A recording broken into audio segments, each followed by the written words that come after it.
It's good business to make products that people love and return to over and over. But when it comes to casinos in general and electronic gambling in particular, our next guest says the technology has been designed to draw us in and keep us. Natasha Dow Schüll is author of Addiction by Design, Machine Gambling in Las Vegas, and she joins us tonight from New York, New York, to explain the appeal of slots and why your smartphone might not be so different. Natasha, it's good to meet you on TVO. How are you tonight? I'm well. Thanks for having me on. Not at all. Your book draws on 15 years of field research in Las Vegas, Nevada. And I wonder, just off the top here, did you plan to focus on slot machines when you embarked on this project? You know, that is a good question. I sometimes forget that my original intention was quite different. I went there interested in architecture and design and how that shaped the experience of gambling. But in the course of doing that, two things pushed me toward slot machines. One was that when I talked to designers, whether they were telling me about how they designed carpets or where they put the windows or how they structured the floors, everything seemed to be in the service of getting people to machines. It was all about having the customers end up in front of these devices. And when I started hanging out with gamblers and going to Gamblers Anonymous meetings, I'd say 95 to 90% of the people in those rooms only talked about slot machines. You didn't hear a lot about horse races or blackjack or poker. So I said, you know, I'm going to really get to the bottom of this. I'd like to understand what's going on with these machines that makes them so incredibly compelling. And what was it that you came to understand about those machines and the fact that 95% of the people at Gamblers Anonymous preferred those to blackjack or roulette wheel or anything else? Well, unlike some of the more traditional casino games, like a horse race or a poker game, if you think of those games, you've got to wait until the horses finish running. There are other people involved sometimes, so you have to wait until someone takes their turn. With the machines, it's just you alone and the machine. So that's one important factor, is the solitude that makes you get really drawn in because there's nothing else interrupting you, right? Another really important factor is the continuity, that you can just continue from the end of one game, you know, whether you're going and pressing a button or whether you're pulling the lever, immediately you can press again and pull again. You don't have to wait till the next horse race or the next game to start at cards. There's three things really. So we've got solitude, continuity, and the third one is speed. The speed of the game is incredible. Back again to the horse race or even a roulette wheel. There's a limited number of those that you can play in an hour. You can play up to 1,200 unique games on a slot machine in 1 hour. So if you think about that, addiction researchers would call that event frequency. And event frequency just literally means what it says. The number of events in time are so incredibly frequent that it intensifies it, and it doesn't really leave you any room to think or be in time and space. You're just drawn into the next game, the next game, the next game. I guess the flip side of that would be, though, that you're really not playing big table stakes there. You're not going to lose your mortgage or your kid's education with the one-armed bandit. It's really, you know, nickels and dimes and silver dollars and that type of thing. Is that a mitigating circumstance? 1,200 times an hour. So it's not quite the case when you say, oh, nickel stakes, that's nothing, that's small change. Actually, it's no mistake that these devices are the biggest money makers by far in the casino. In some casinos, it's over 90%. And even in big tourist casinos, it's hovering around 75% of revenue is coming from these devices because people play them for an incredibly long period of time. And the casinos have realized, you know, back in the old days, if you think about the one-armed bandits, you picture people standing at them. They didn't even have stools. That really changed in the 80s, 90s, and today. Not only do they have stools, but they have ergonomic seats that are specifically constructed not to cut off your circulation. And the industry speaks about time on device, and they use that so often when they talk about making profits that they shorthand it usually as TOD. They've realized if we let people sit here as long as possible playing these small stakes, we're going to get an incredible revenue stream from that. So 2 quick follow-up here. What's the average amount of time somebody spends in front of one of those machines, and what's the longest you've heard of somebody in one sitting dealt with one of these machines? Well, it really depends on what kind of population you're talking about. If you're talking about the people in Gamblers Anonymous that I spoke to, they're gambling every day, and sometimes if they don't have work the next day, they'll go through a whole 24-hour cycle. I've heard people staying for 72 hours, quite rational, reasonable people who've had successful lives who will talk to me in astonishment at themselves at buying adult Depends so that they don't have to leave the machine and can stay there. Are you saying somebody can stay awake for 3 straight days in front of that machine playing without going to the bathroom, without leaving? Well, there's a strange anecdote. You mentioned staying awake. A couple of psychiatrists in Las Vegas have noticed that extreme narcoleptic patients have found by accident that although they fall asleep on the freeway, having sex, other things like this, they do not fall asleep in front of the slot machine. So it's something, again, about the way that attention is directed and the continuity, and you're constantly waiting for the next, the next, the next. You attend to it in a way that you don't attend to other things. So yes, people, but that we're talking about the outliers.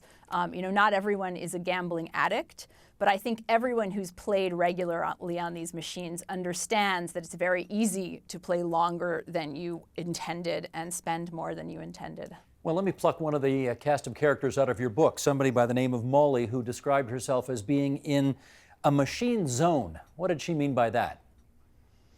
Well, the machine zone, it was something I kept hearing over and over again. Sometimes they just called it the zone. And we hear this a lot sometimes from athletes or dancers or painters talking about getting in the zone. And they mean something somewhat similar to that. It's a state, a mental state in which time falls away, space falls away, and importantly for the gamblers, a sense of monetary value disappears, and sometimes even a sense of self. So, just awareness of other people, everything drops away, and you're just in that loop with the machine. And interestingly, when you're in the zone, that's what you're playing for. You're not sitting there playing to win. You're not hoping to win. This is an extreme misperception that legislators have, that the media has, that the rest of the lay public has. Is they say these poor people, didn't they take a probability class? Don't they know they're not going to win? We need to educate them. It's not really a question of education. The experience that they've had with these machines has clued them in to something else that they're getting from that experience, which is the zone itself. And this point was really driven home for me once when another gambler by the name of Shannon told me, it's so strange, but sometimes when I win, I get really tense and really frustrated and almost angry. And I heard this over and over again in my interviews. And really what was going on was that winning interrupted the zone. It interrupted the flow of play because the machine freezes up. Suddenly there's music, suddenly people are looking at you, you're back in time, you're back in space, you're exactly where you don't want to be. So it's about getting to that altered state, I guess, and is it, so it is, I feel like a lawyer here in court for a second, it is your testimony then that these machines are actually designed to be so addictive that people will get to an altered state and never want to leave them. Is that the idea? There is one thing I would shift that came at the beginning of that statement, which is they are designed to make them so addictive. The original intention in the sort of the boardrooms and the design laboratories behind these machines is not to addict people. It's to make the most profit-earning machines possible, to increase the bottom line. And if you think about it, Las Vegas and other casinos are like giant laboratories, and you can pretty quickly, rapidly get things from the laboratory out onto the floor and see how they earn. And the features that earn higher will stick, and those that don't will drop away. This is kind of how McDonald's invented the hamburger. They weren't hiring scientists, they were watching where the lines were longest. So by, by accident, you could say, or through this kind of intensive experimentation, the formula they've hit upon happens to be one that's highly addictive, but the intention was to make the most money possible, as you would expect from businesses in capitalist United States or elsewhere. Some people have said that we have these slot machines, it's a metaphor of course, in our pockets now, in as much as anybody who's got a smartphone, BlackBerry, iPhone, whatever, basically has an addictive slot machine on their person all the time now. What do you think of that analogy?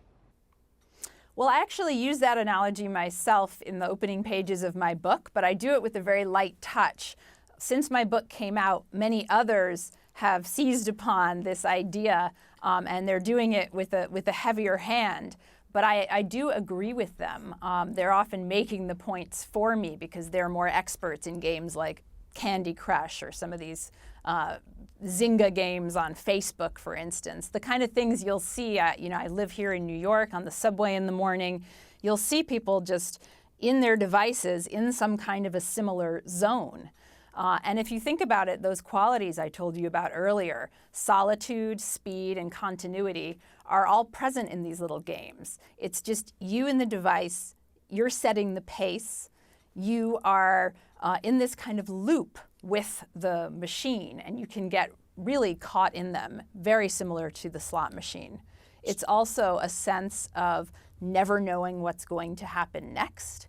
So a sort of uncertainty that's pulling you along. You want to reveal what is the next game and the next game and the next game. This is very compelling. So Natasha, do I have this right then, that the design principles used in slot machines may in fact be the same design principles for Facebook or Instagram or Snapchat or any of these other very popular apps? Absolutely. Even something like Facebook photo clicking. These activities are also incredibly compelling and absorbing because there's this sort of little window of uncertainty. And to open that window, you need to keep clicking or pressing or play another game. And your attention is just tunneled into these things. We could also make an analogy to Skinner boxes of behaviorism in the 1950s and 60s, and everyone has an image of these with the pigeons and the rats that were pressing on little lights and buttons and levers. So B.F. Skinner already knew back then what made the perfect patterning of rewards to addict an organism. And you see that same patterning across the board in slot machines to games like Candy Crush. Would it also be the case, as you described earlier in our conversation, that you could achieve a kind of machine zone or altered state by doing Candy Crush for 1, 2, 3, 5, 10 straight hours?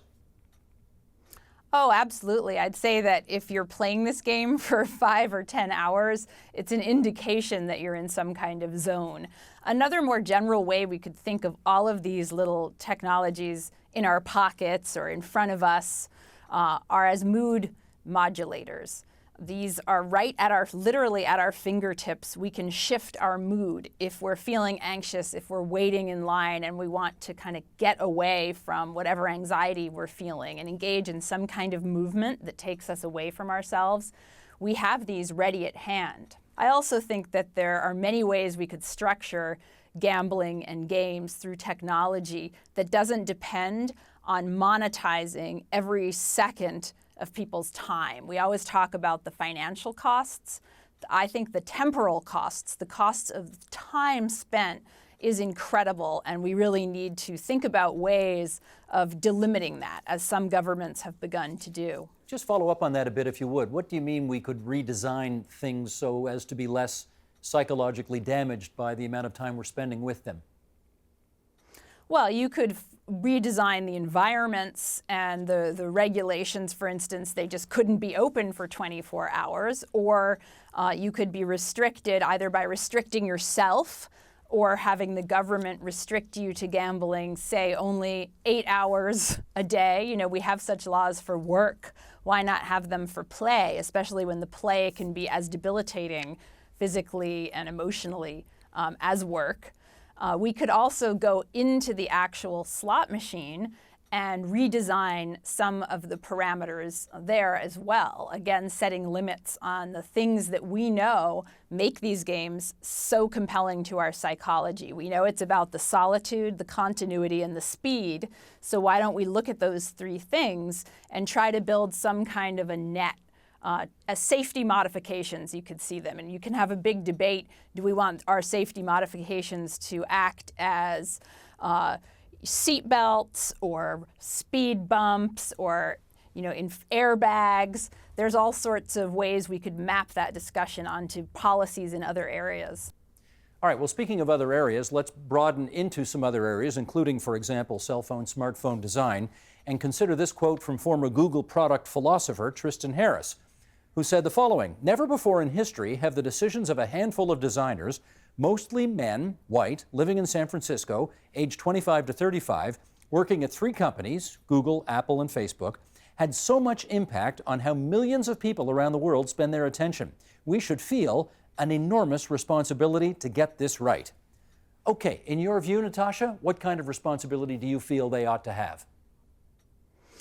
Well, I think the first responsibility would be to recognize that although there may be differences and products may be differentiated, they're all, I think, almost all following the same model for profit, which I like to call nano monetization. And the idea is speed things up and chop everything into many little likes or clicks of the mouse. And that's where your profit comes, from the volume of little behaviors in time. And then as a company, you're incentivized to get people to play as much and interact as much as possible with your product. And what you really want is for them never to go away. And if you think about it, someone who plays longer, faster, more, and doesn't leave does define an addict. So in a curious way, if you take it to its logical limit, these guys, and as Tristan says, they are mainly guys, are designing to create addicts in consumers. And they do throw around the word addiction and getting hooked in very positive ways, because if something is sticky or it hooks you or it addicts you, then it's a good product. I think the first responsibility is owning up to that and taking enough risks. Really gambling would mean to move away from that nano monetization model of profit to think up other kinds of interactions that maybe include pauses and go at a slower pace and can be picked up at other times and might even incentivize going away and reflecting or doing something else. But in your view, have they yet acknowledged that responsibility? Well, someone like Tristan, who left Google and is really thinking about this carefully, and he and I are in conversation, you could see him as a model of someone within the industry who is trying to be mindful that way. There are others, not necessarily in the space of gaming, but making other kind of products for mindfulness or meditation. So from within Silicon Valley, trying to devise products, ironically, you might see it as ironic, that free up our attention or allow it to get a little bit slower and come back to the self instead of just being this distraction. That agenda, however, I mean, there must be days when it feels like you're spitting into a hurricane trying to push that, yes? Yes, because it's about, we even have this term, the attention economy. It's about capturing the attention economy, the attention of consumers out there. And the more you capture, the better. And it's all about, capturing their time and by extension, their money. And it does, that's really hard to break that. Another way I like to think about it is the idea of ludic loops, that it's sort of looping people into these replicated little repetitive actions that don't have a lot of room for narrative growth or movement, because it's just click, click, click, whether it's Candy Crush or Bejeweled or slot machines. So I think another onus of responsibility falls on designers to creatively think outside of that ludic loop. Because we've had casinos, if I can get back to that for a second here, we've had casinos in the province of Ontario, population 13 million plus now, since I think the early 1990s. And if I read you right, you want us not only to consider whether to have casinos, but also to have some focus on the kinds of games that are in those casinos so we all aren't spending our lives in this altered state you talked about earlier. Is that a fair summation? I think that is a fair summation, and it is a question. You were just talking about responsibility, but that's really vague. How are you going to responsibilize casino owners or governments who run casinos who depend or almost in a fashion of an addict on the revenue, or Silicon Valley designers?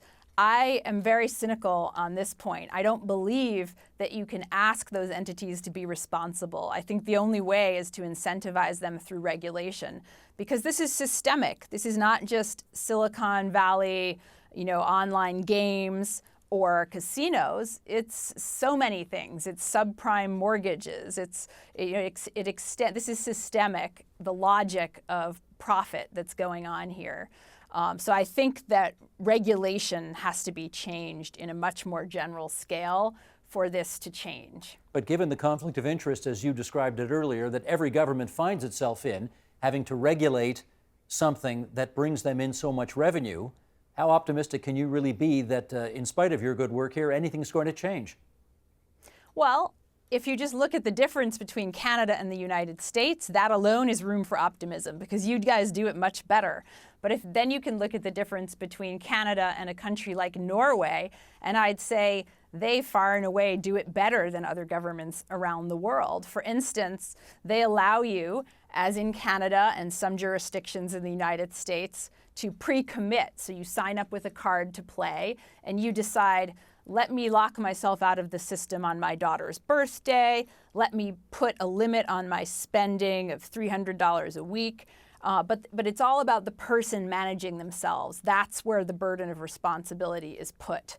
In a country like Norway, the person can put those limits on him or herself, but the government puts limits too, and the person cannot surpass those. And I think it's quite reasonable what the government has done. I think it's something like you can't spend more than a few $100s a week or $100 a day on gambling. That seems to me quite reasonable, and there's a lot of room for having fun within that range. Fascinating discussion. The author of Addiction by Design, Natasha Dow Schüll. She's also a professor of media, culture, and communication at NYU. Natasha, thanks so much for spending so much time with us on TVO tonight. Thanks for having me on.